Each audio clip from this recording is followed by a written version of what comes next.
Mais ce que ça a battu mon sous, au van n'aura pas non. Au moins il doit comme PD. Pour ni pour pas faire basket. Na mo ba jean. Na bandal. Oui. Référence 8 décembre. Ndo sana. So moni ya mo moi ça comment c'est percebe no boya lesbienne. Et puis moi c'est au candidat kaza mi ça été. Nzote dendaka mais lesbienne.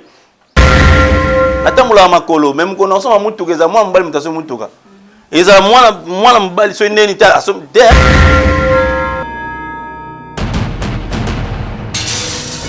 Balebi na bengi opere na bengi omere s'abonner massivement wapi Recam TV Monde, Recam TV Monde, Recam TV Monde. Bonjour, bonsoir, ça dépendra de l'heure à laquelle vous allez vous joindre à nous. Vous êtes bel et bien sur Recam TV Monde et nous voici encore aujourd'hui sur notre nouveau numéro de Recam Culture qui est présenté par Marcela Ndayafoura. Et tout à l'heure, nous allons recevoir notre invité d'aujourd'hui qui est Monsieur Richard Moukoko. Déjà, je m'en vais aller saluer. Bonjour, Monsieur Richard. Bonjour, maman. Monsieur Richard Moukoko est notre invité d'aujourd'hui.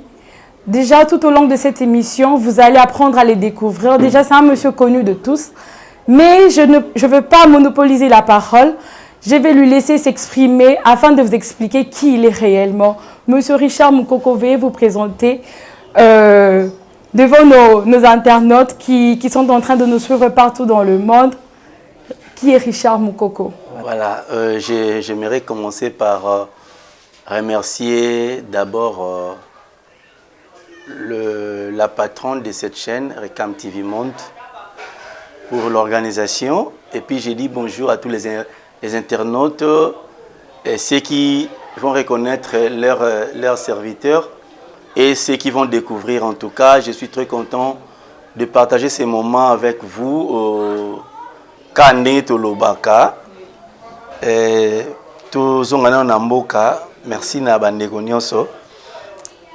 Nazane Sengo, il a participé à une émission Oyo.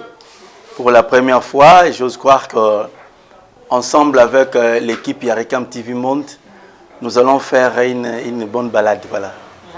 Et Richard Moukoko, j'aime me présenter étant un acteur. Mais un acteur qui a suivi beaucoup de formations, notamment Richard Moukoko, réalisateur cinématographique, Richard Moukoko, monteur de spectacles, Richard Moukoko, scénographe, metteur en scène plusieurs fois, hein, scénariste. Et landaka déjà biso, j'ai eu à parler de mon parcours plusieurs fois, mais le col à l'élo ezali honneur au Recam TV Monde de Pessibiso. Je vais faire une synthèse il y a parcours nanga.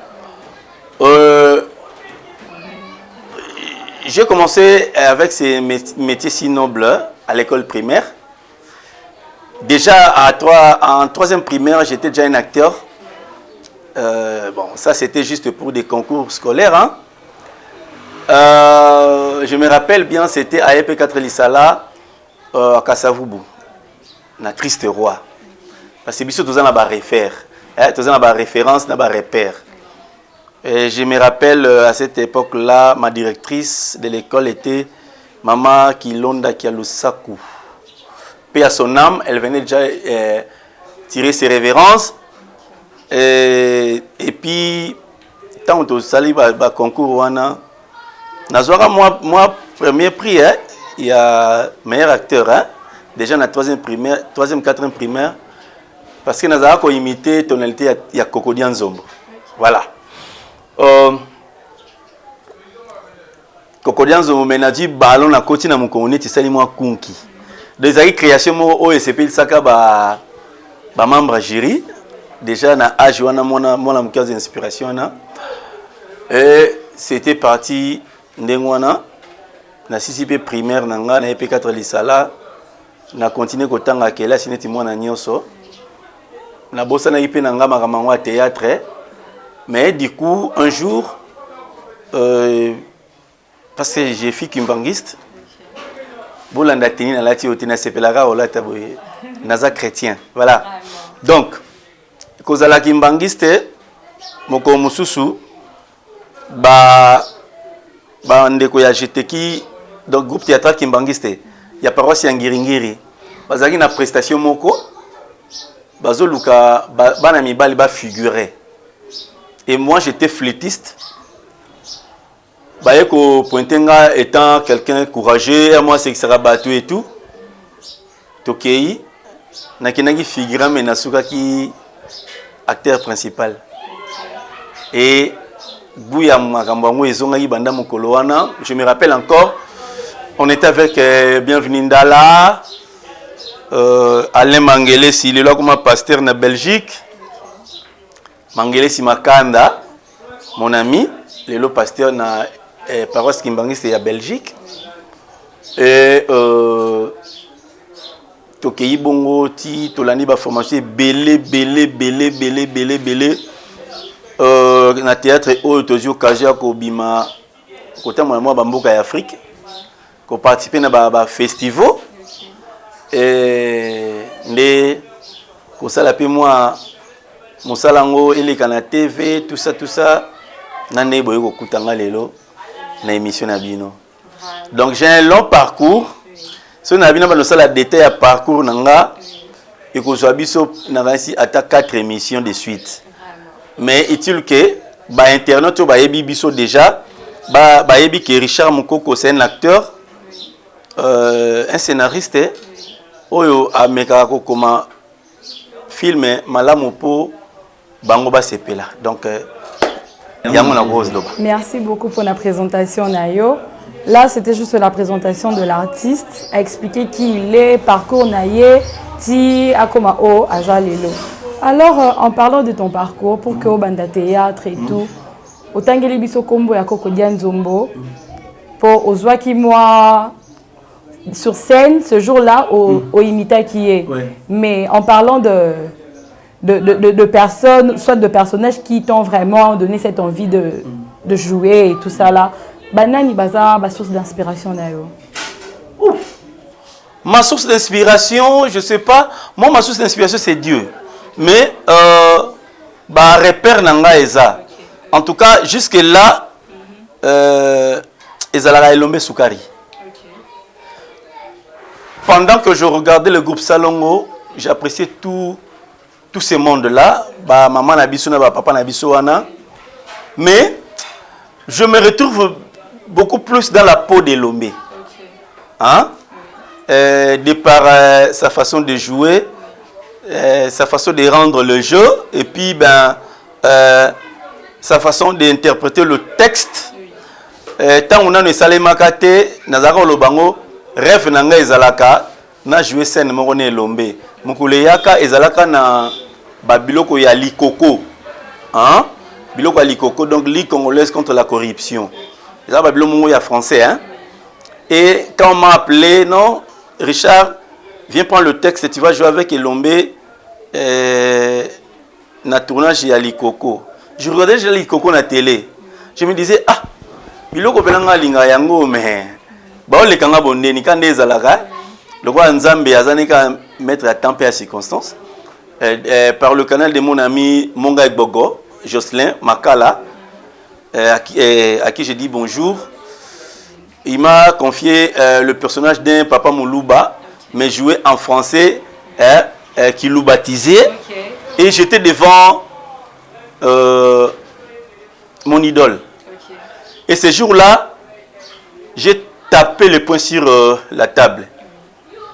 Je me suis dit, cette fois-ci ou jamais, il faut que mon idole sente qu'il y a quelqu'un. Oyo, alingara comme à loko laïe. Et quand on a fini de jouer, c'était juste une répétition. Pendant qu'on répétait, moi je ne répétais pas. On était tourné déjà. Et j'ai dit merci à Dieu. Hein. Viengiangi, réalisateur il y a RTMC, expert en direction photo. Nambo Nabiso, alobi, oh, petit, tu viens d'où? Maintenant je viens de la maison. Ah, je viens de la maison. Ah, mais Elongina, on est bien, oui. Au demi-siècle, ah je te retrouve. Donc au tournant là-bas, on a déjà filmé mon cours demi-siècle. Il y a papa Gilbert, paix à son âme, a été producteur na biso wana, a fait biso bien. Mbali bosono doit cacher à mon néné na musala oyo. Ezara na film wana. C'était la toute première fois que je me suis retrouvé devant la caméra du cinéma professionnel. Je me suis fait entourer des grands. Il y avait des papas Arthur Niemba. Oui, papa Arthur Niemba. Oui. J'ai tatoué maman. Voilà. Oui. Il y avait paix à son âme. Il y a beaucoup de gens qui sont morts. Oh là là. Il y a le vieux Mathieu Matéa, sans souci. Moi, je jouais avec des Portugais qui étaient. Il y avait mon patron et son ami. Et moi, mon ami, c'était le vieux de Brendé, Masumu. D'ailleurs, j'en profite pour lui dire merci. Mouta branchanga la fille les aviez Masumu. Donc, aviez mon mystique. Bateau ba Boudavi Masumu peut-être ba yebiete. Vieux Masumu akuta na ba branchement ya rosaranate. Ceux qui a bengu a branché le logo ibage loko wana et Simba. Donc tout tourner loko wana. Vienga nga yebanga wana. Alors na likoko za des infamos nanga. Tant na si répétition na bi. Na yeba la phrase vienga nga loba bien. Oh, si c'est pour seulement, si c'est seulement pour ces petits, on peut tourner aujourd'hui. Nabi Nzamba Zolokumu, Mbali Bosso, Naya et Sika et Lomba Zalina joué. Mais na kati nanga nazaki satisfait. Na joué Lombe mais comment il n'a pas tenu compte de ce que je fais. Na vani ngai bon, l'essentiel na yé. Et quand on a commencé à jouer la première saison Oyangai, deuxième saison nango na joué Joker. Na joué Babilo Moko. Na joué 6 numéros, j'étais fatigué. Mais parce que c'était numéro, c'était vers 19h. Na lembaki déjà na Sili Koutou. Mais bolobaki 6 numéros, j'ai déjà fini, je suis fatigué. C'est le vieux Faustin qui me dit ah Richacha. Oh beta mon petit nanga, beta on te les cas. Vraiment. Na bien na senti ma bantene telemi. On est fatigué na zana ngo longwe. Je sais pas si extrêmement ceux qui est aux possible et les cas, je sais pas. Vraiment. Na joie numéro 1, il fallait na kokanga elombe na eloko za retourna personnel avec nango ya bateau ba yiba mbongo à l'état. Et tant on a assis ça, tableau wana, j'ai posé une question à mon vieux elombe Sugari nga vieux, ça passe ou ça casse? Abi petit Chintunga. Bon. Na zo bango bien, ba bon na tie boy. Vieux ba été na tie bango pourquoi? Parce que au moni idole na yo. Ce qui andimi yo, ça fait du bien, voilà. Oui. Donc moi, je ne suis pas un grand monsieur, mais je souris la chance de travailler avec des grands de ces pays. Yango, bon, namona ati namoko ya ko sala blablablaté, hein, parce que bakolo presque mingi ya mboka oyo nazwa occasion ya ko travailler na bango. J'étais avec le vieux Chaka Chipamba na atelier à Festival international de l'acteur. Na travaillé na vieux Louvre, paix à son âme. Tu vois? Donc, lorsqu'il s'agit de parler, je préfère me taire. Mais s'il faut travailler, j'aime travailler. Voilà. Vraiment. Merci beaucoup, monsieur Richard. Et en parlant du monde théâtral d'aujourd'hui, jeune acteur Rosomona, ça quand même ça on a bien. Si vous avez un petit conseil à leur donner, parce que vous déjà vous êtes félicité par beaucoup de gens par rapport à votre travail, par rapport à votre connaissance. C'est pas encore suffisant pour moi. Oui, ça viendra encore parce que déjà Moussa Lozo Sala et Zomona Nanami Soabatou. Mais par rapport au travail que vos petits au besoin de même Bazo Sala, s'il y a un petit conseil à leur donner. Oh mais conseil ezangate. Conseil ba pesa lipa na moto azana nzalati. On peut ça conseil pas moto azana pour ça conseil en côté. Parce que personnellement, hein, moi j'apprécie tous mes petits au basa musala. Si on a bien bango ba petit, c'est par rapport à âge. Mais si tu continues na musala tu as ba collègue. Ba ndeko belé o ba ina sima na biso ba leki na biso basa musala kitoko bazali. Même ba o pe ba sala penza na malamu te. Ce n'est pas que bah la 0, non. Bazadjana, moi 4 5, n'est-ce pas? Mais conseil n'a pas ça va yékola. Vous comprenez? Moi, je félicite les Kinepsoneti. Quand tu es devant le texte de Da Costa, tu sens le fond. Il y a histoire, n'est-ce pas? Qui d'autre encore écrit bien? Ils sont beaucoup. Quand tu regardes film écrit par Belleville, par exemple, hein, tu sens qu'il y a le fond. Tu vois? Qui d'autre? Il y a aussi Marina là-bas qui arrive. Marina aussi écrit bien. Ndeko, je suis Nabilo connaît Gabana. Hein? Gabana, ce que l'histoire Gabana au senti que non, moi, mon bal a fanda qui a bandé au Kanissa. Jérémy Matondo aussi. Tu vois? Donc, bazana bango, oh, basa, moussala bien. Mais là, on enseigne la bango kaka, ba ye ba ke koye kola et limite à acheter. Nga tel que naza, on a tout le bas, na se senta toujours insuffisant. N'est-ce pas? Na lukaka na tanga. Na tout landa, na Facebook, vie Massouma publié. Et groupe naïe bazaki na moi travail à renforcement des capacités. Na qui monte ma passi. Nabi via égoïste. Ah ben ngate. Tu vois? Tant baninga ba yekola wana nga lingana yekola ka na yekola kaka. Parce que ce que j'ai déjà fait, les amuké par rapport à on a compté ko sala. Je crois beaucoup tainga na nazo koma. Voilà. J'aime passer mon temps na okoma. Alors na enseigna la bandeko o balingi ba yekola en fait ba sala déjà musala oyo. Ezakate olamuka tomoka toboli lito imba mo artiste keba olingi to sel mukili na c'est pas ça l'art. Art yangote. Hein? Ndenge ya Jean Goubala loba mo musala bi so bo lukaka musique yango na bilamba mana ndati kango. Tu vois? Donc so vous êtes devant il y a Pascal Loko par exemple. On a mutu moko simple, sympa mais prêtre au sarana te na bongo. Na musala sala. Vous comprenez? Non, et ça la bâtiment sous ça musa so za devant ya Sele Massasi par exemple. Vient na banda ti na silate. Inspiration za la kaka. Vous comprenez? Alors, celui qui se sent déjà arrivé, donc il va plus partir, n'est-ce pas? Donc akesu te atikali wana. Oh. Papa chéri alobelo moji bien piana.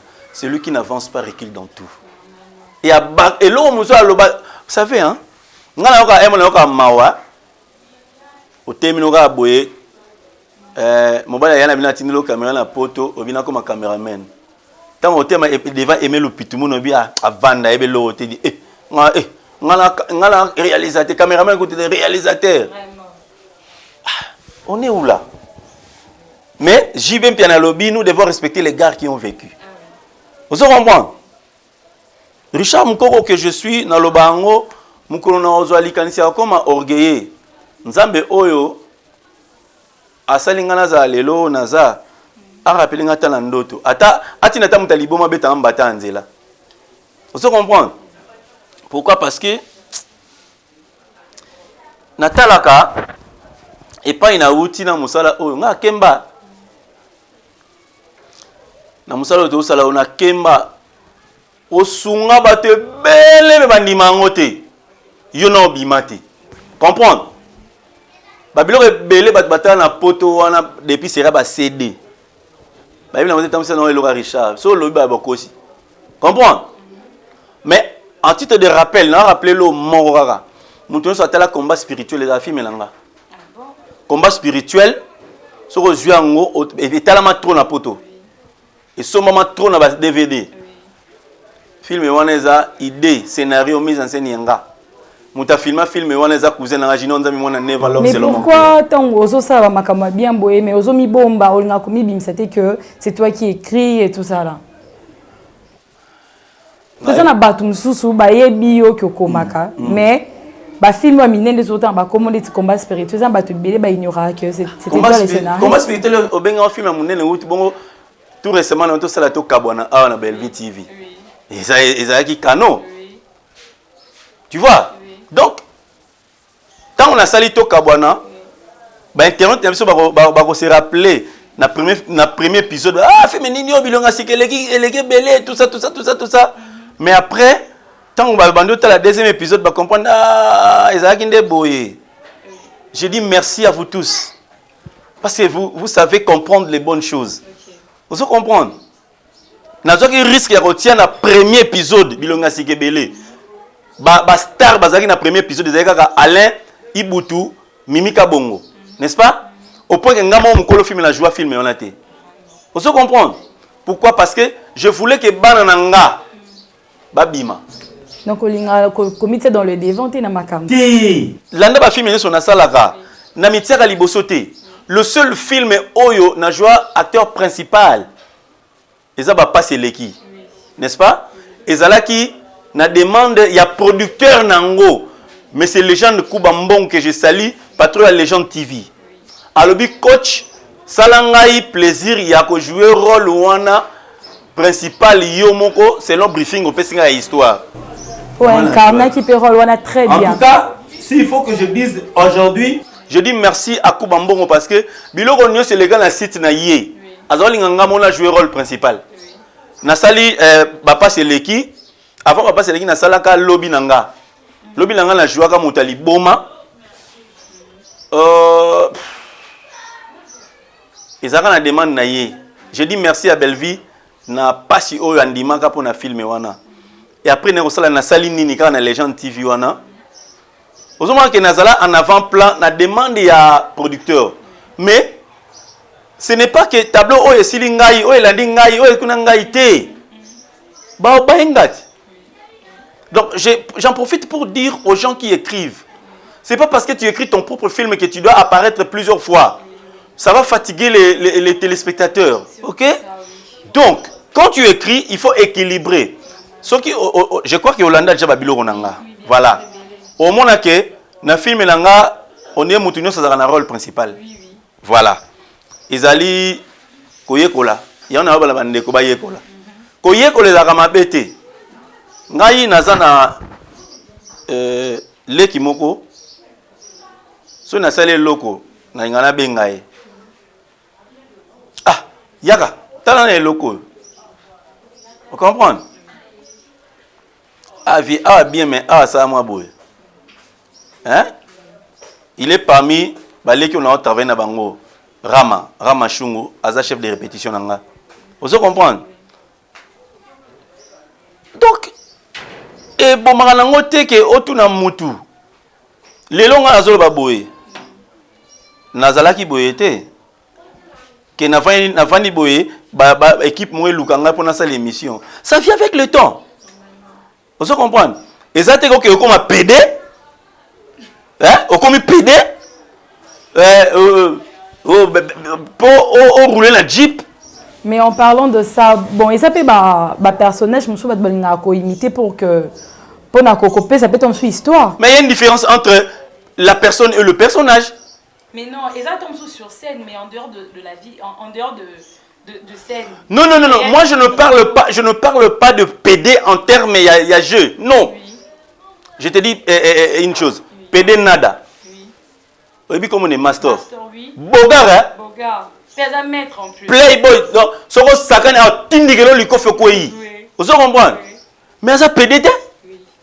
Il incarne le rôle. Oui. N'est-ce pas? Mais qui PD on a un loba. Et ça bateau ils aiment des choses faciles hein. Hein? Ils n'aiment pas prendre les risques. Ils aiment la facilité. La facilité voilà. Biso ba oyo na bani pena donc ne musa bana lemerati ki chassa makolo. Vous comprenez? Donc solo bina na zonga sunzela makona banga te. Na yebse lo romoro ngala kenda lunda na sala 15 jours de marche. Au bandara 5h, 19h, 5h, pendant 15 jours. Il y a une formation militaire. Vous comprenez?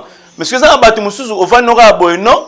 On va nous avoir PD. Pour ne pas faire un basket, non, mon jean. Mais attends, basket est toboka un jour, jean est toboka, am non sigo. Vous comprenez? Donc, le monde n'a biso et parce qu'il y a trop de PD. Hein? PD va remettre trop. Et puis, nous avons pour biso na bango, to le raba bis. Ngatemula makolo eh natemula ba moto. Oh non, je dis vérité. Oui. Je dis la vérité. Oui. Hein? Oui. Oh. Il faut affirmer on a vraiment ça ba preuve na. Ba preuve ani ba PD. Oui. Eh c'est PD pour na PD faut le preuve ani. Yo habite na théâtre ba PD baza. Ah, il y a ba rôle to yebi mais il y a ba rôle té. Il y a bon moto PD. Dans loin qui Bah ben on est showbiz. Yo remonté?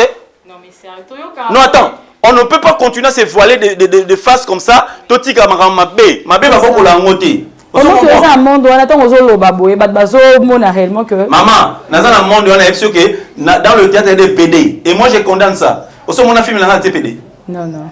Mais quoi ça fait au tout temps comment aller qui non. Il y a Master, bien sûr.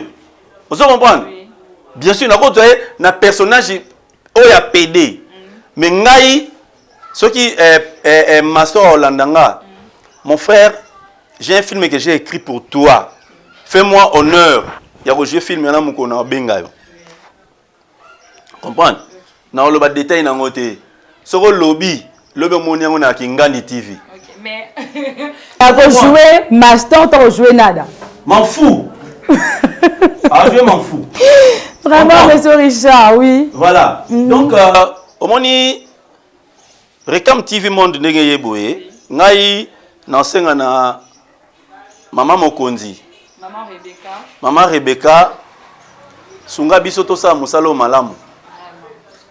Aussi, la kisi preuve que aux en la posa Musaleza Malamu po, Bamatoso Ngamoni Awa. Ah, bon. Et bien, on a flatté binoté. Et surtout que l'eau malamu l'équipe technique na yo wa ba petit na ngabe anda ko dona senti ngai Rekam TV Monde. Bon. Totara onzamba bongisa mais na bisi yoke musana na biso eza ya beba. Ndo zana so moni ya mo mwasa comme CPS no boya lesbienne. Mon Dieu, mais monsieur Richard. N'a pas sipé. Ah. Et puis moi, c'est au candidat Kazam ici, ça a été. Nous sommes dendaka, mais lesbiennes. Mais finalement, qu'est-ce qui se passe? Parce que déjà tout à l'heure. Mais c'est le temps de la fin. Qu'est-ce qui se passe? Retourne à la question, Nini. C'est le temps de la fin. Il y a une zambasiri qui va coronavirus et bomba te belé belé poigni. Ma belé qui belé ma bite. Alors vieux Richard. Pour le bipo na moi jeep, moi basket et tout ça là, bah on peut bandimi peut bon bah ça qui fait ton super mi balle peut quoi. Qui est na bandal? Référence 8 décembre. Mais ceux qui s'y peut arriver que non, on vous fait ce genre de propositions. Bon na masala. Et où l'on est na sur boy. Sia. Tant on a tellement makolo petit na aimé le pitu mona ayebi. Na tellement la banda ton tipo alors les até. Na koma PDT. Bon lelo bonzamba sungi. Nazanga masa comme lo soutenir comme PD. Sia. Bon siko yesu masi on a bela siko tina nini. Vous comprenez? Na c'est le moro. Le monde veut nous donner l'impression que c'est le diable qui donne. Or c'est faux. Tel n'est pas le cas. Yaya, nzamba pesaka. Amen. Vous comprenez? Nzamba pesaka. Ngai naza témoignage ya Bikama Nzambe. Vous comprenez? Donc nous avons tenté,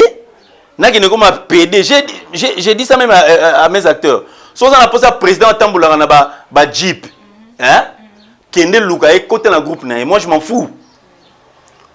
Non comme un PDT, hein? Non fan diga ba no outi Dubaï ya kindoki.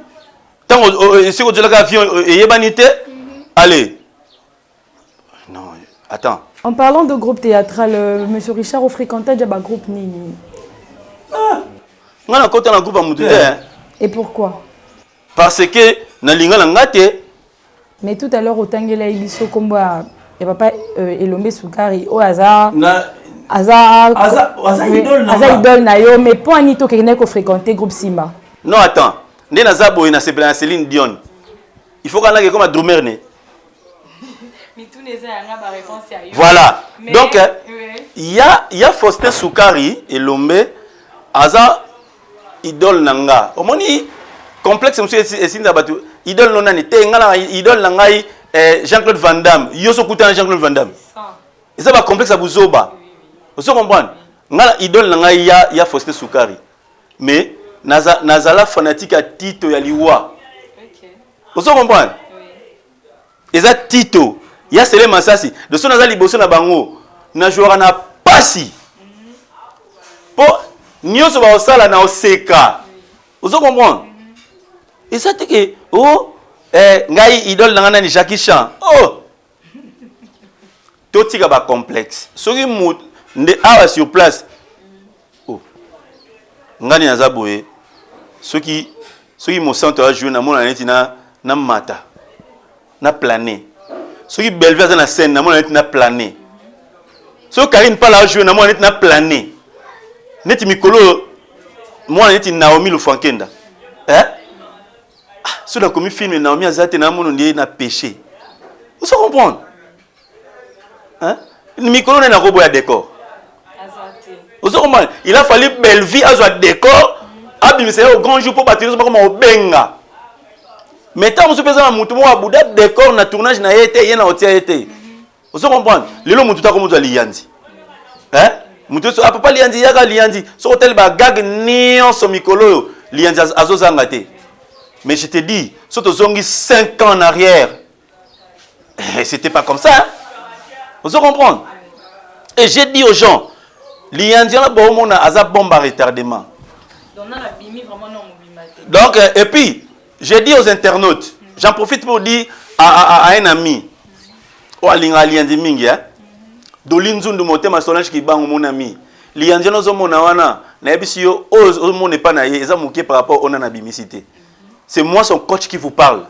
Vous comprenez? Je suis un véritablement la qui bio na Ontawa. Je te dis, lianzi wana ndeko na biso ya bandundu wana, na bo découvrir yete, bo continuer ko mona ye. Bo mona nini abimisa. Parce que il y a, je crois, on est en 2020. Hein? Oui. À 2010, quand on sali Papa Soin na Légende TV. Juste après lui sans souci ngabi, je vous dis que sans souci vit dans cet homme. Bon comprendre dans les lotés. Mais les lots, tout le monde me donne raison. Mais bah le bango boité. Vous comprenez? On des oboma pena nous carrière na bino na monde théâtral, besoin d'imanaté, attends mninga sel bolam. Complexe. Mais non, qu'est-ce qui est à la base de ça? Parce complexe. Donc son andimi aimer le pitumuna qui a filmé bien, bah moi là que non, on a la faux caméraman. Mais son andimi tu viens à Julio mon coordonnateur. Je suis connais Julio, coordonnateur il y a Recam TV. Nani qui coordonnateur ba tia ba ngaka so nini ba Julio pe. Mais encore ça me ça bien. Ndima muninga po muko ya yo pe tango ya ba ndima yo. Moi il y a des gens qui me disent que non, notre seule émission mon a petit dans Darby a na Gogan. Vie batumi ba mo le ba no yo mono ndi oyebi nyo so ngabi est-ce que mo ya lobi nga yebi na yebité. Et franchement bato be ba lo babo yo mona ke yebi nyo so. Si quoi ça pour aller. Ça comme on a maté ça rondeni. Et ça va bien. Oh. On ça affirmer moi que oui, oui bi na nyo so. Si on tamba ba nyo so ngo, neti ki pédé na yebité. C'est na yebi nyo so te. On comprend? Oui. Mais sur le bina musalo to salaka. Ah théâtre na yebi on nyo so te mais na yebi on mingi hein. Oui. Comprendre? Pour belé batia minoko na ba TV na ba liboso ba caméra boy. Tout n'est combien de gens à théâtre ya ça na vie. Hein? Ah bon. Ah. Bon. Théâtre de la rame mon quoi. Comprends? Oui, théâtre de la rame quoi. Wana siko yo ba oyo yebi ko pesa ta mo idée o former ba ngata am sika ba o ba baby no makamdi mais bazo se croire déjà. Former ba ngote na beta ba ngaka lisolo ke. Théâtre ça ba gens rebelle. Tant que tu la takinga, j'étais longole. C'était quoi? C'était du théâtre, mais de l'opérette. C'était de l'opérette. Vous comprenez? Il y a le théâtre d'objets. Hein? Théâtre d'objets. C'est du théâtre d'objets. Vous comprenez? Moi, je suis dessiné à ce solo. Mais ça compte. Ça théâtre. Ça compte.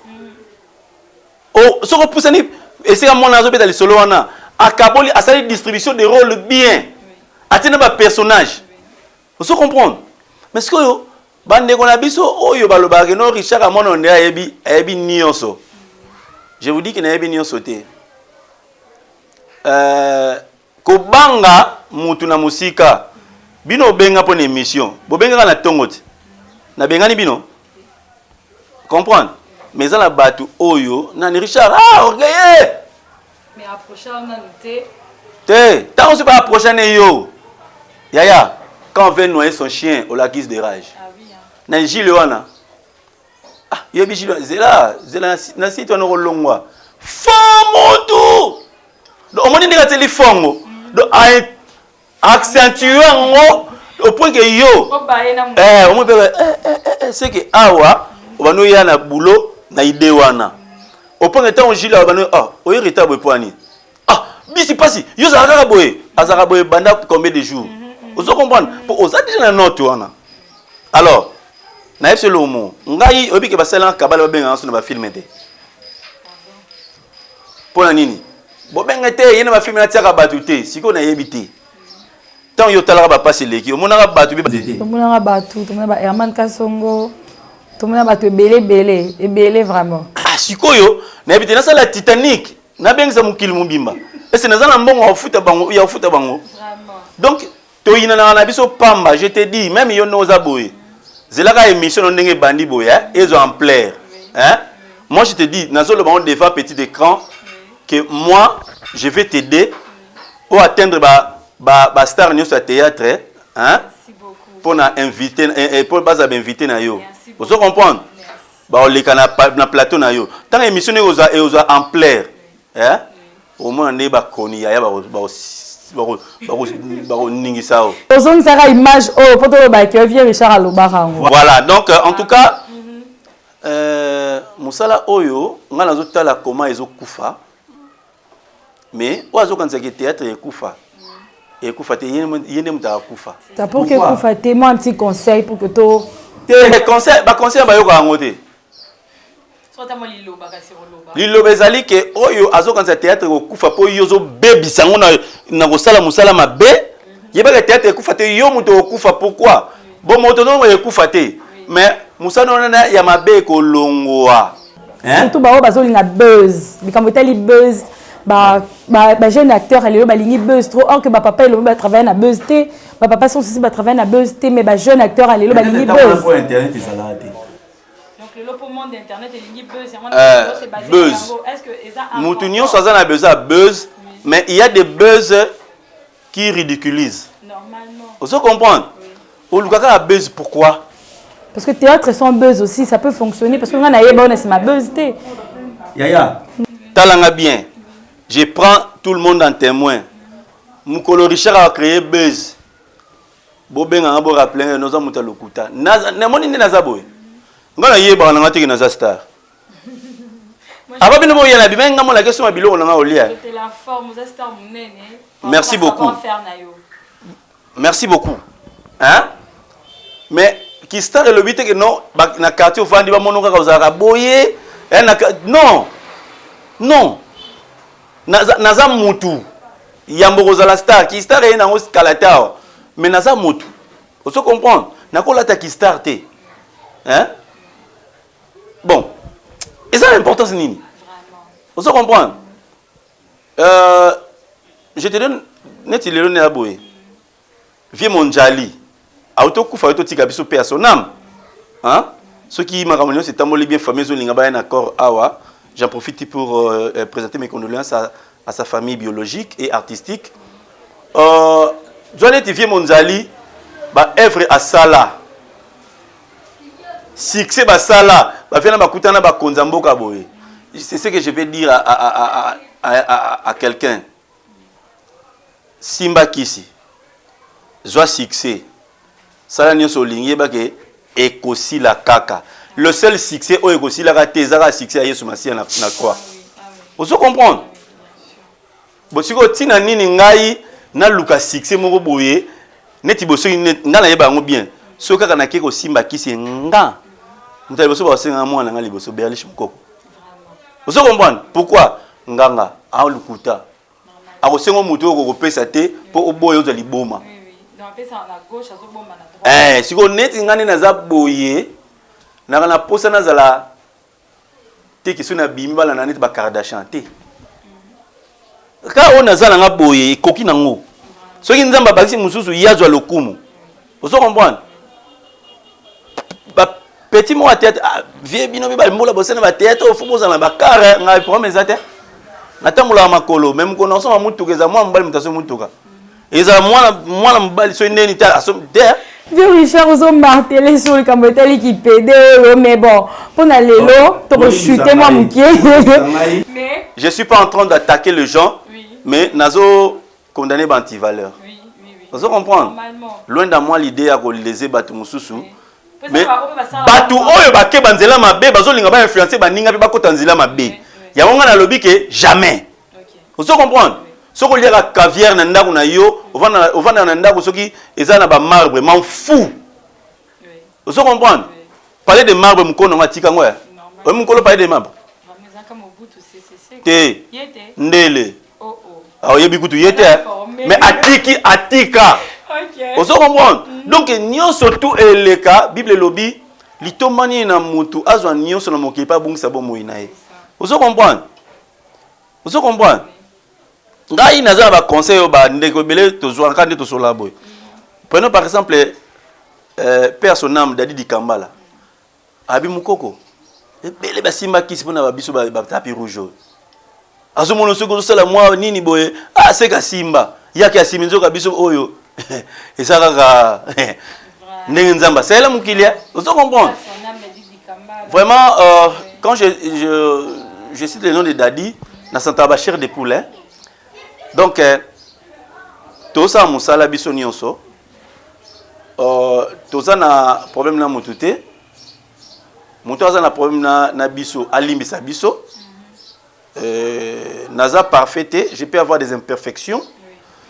Mais ezarama la munenge elobi na Bible na Matthieu chapitre 18 verset 15 à 18. So ozuli kamuna muninga na yo kende kuta na ebo solo lango. Comprendre?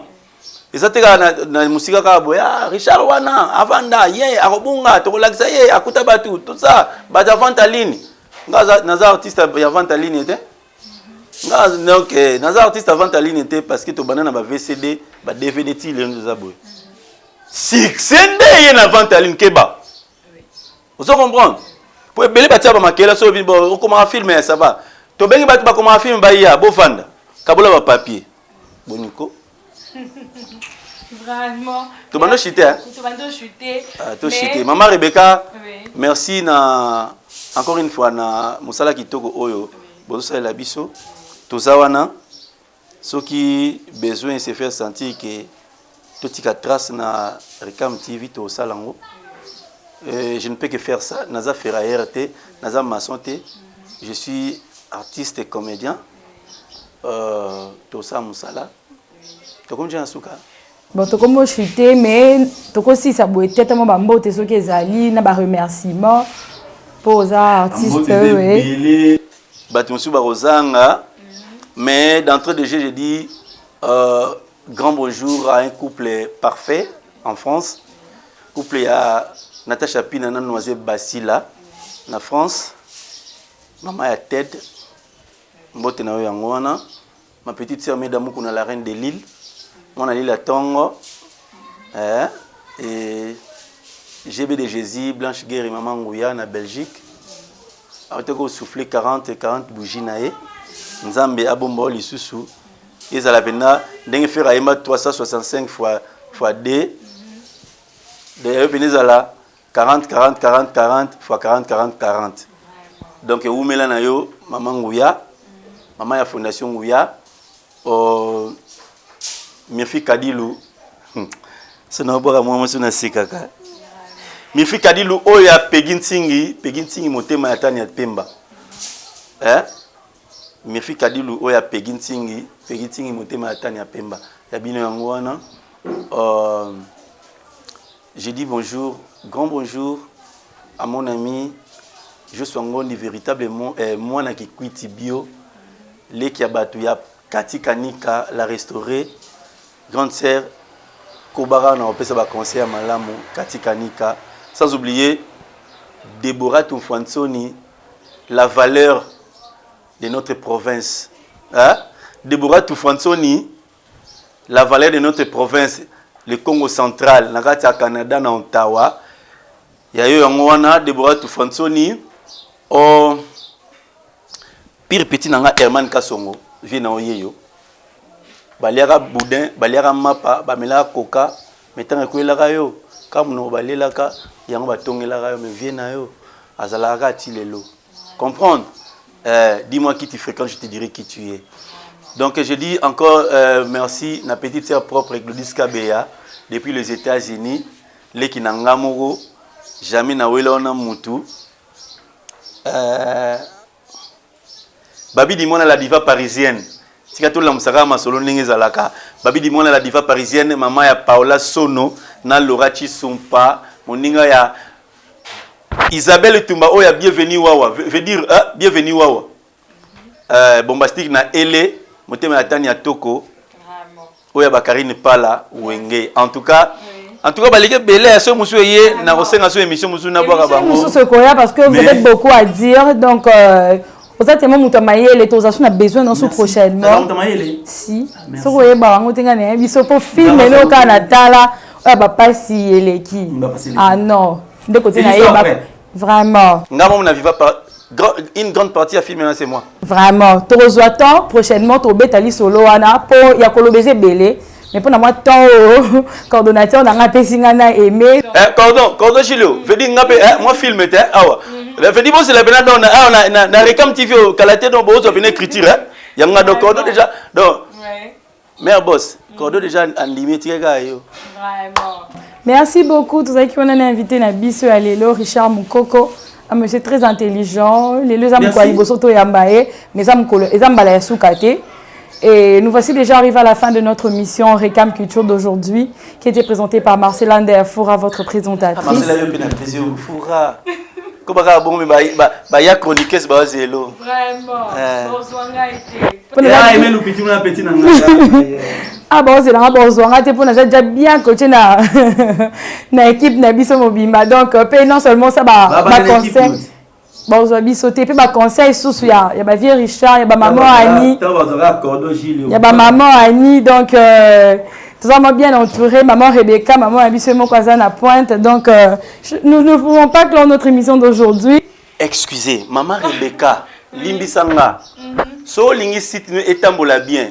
Tika biyoka yoka. Vraiment. So tika biyoka yoka. Etela ba na boy, kinga na zongse boy, ekufa. Ebele pe yake kufa. Merci beaucoup Richard Mukoko. Donc nous ne pouvons pas clore notre mission d'aujourd'hui sans pour autant remercier l'équipe technique de Recam TV Monde.